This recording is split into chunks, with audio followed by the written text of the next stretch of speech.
Welcome into the DNVR Avalanche Weekly Breakdown presented by Green Mountain Dental Group.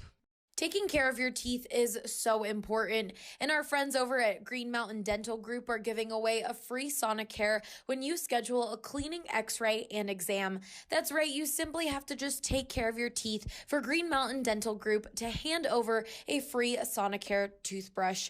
Check them out today online or call them at 303-988-0711 to schedule your appointment today. I'm Allie Monroy, and with me today is Rudo. Your Colorado Avalanche are 7-1-1, and honestly, with that long road trip, that is a great record. Yeah, it really is. Everyone was a little bit down, obviously. The loss was not a good game, easily the worst game of the season for the Avs. But at the end of the day, not only 7-1-1, they went 3-1-1 on their first real road trip of the season, and you'll take that every single day of the week. So everyone was upset about the loss, but more upset of the fact that Mikko Rantanen, the big moose, got hurt. What do you have an update on that, Rudo? Yeah, obviously it looked pretty gnarly live. His ankle nearly turned all the way backwards around. And they're being a little bit coy about it. They won't officially say, but they did mark him as week to week. Generally, a knee sprain is in the 4 to 6 week range, so that's kind of what we're expecting. But Coach Bednar was pretty positive about it. He did say he expects Rantanen to be a little bit ahead of that timetable.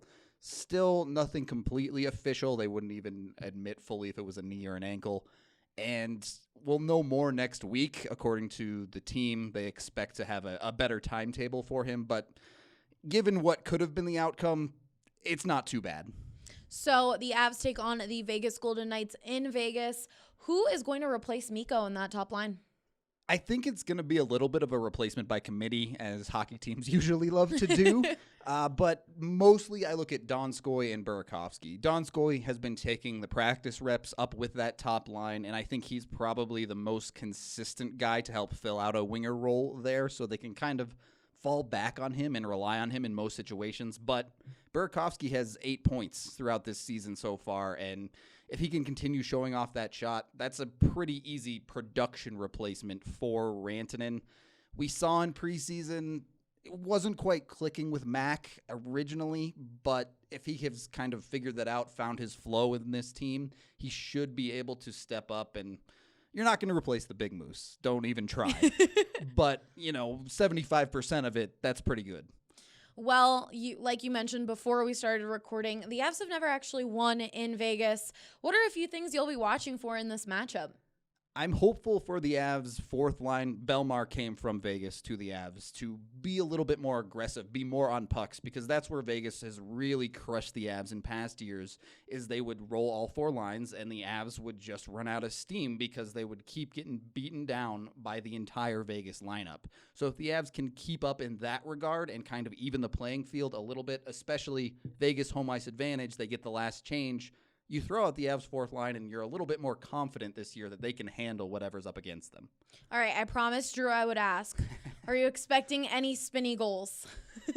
I always expect a few spins from Sam Girard. I don't know if the puck will go in the net after them, but I don't think I'm seeing any spinny goals. Wow, you said it was going to be high scoring. I do, but no spinning goals. I think it's more just raw power. No one needs to be fancy. They're just going to go right to the net and dominate.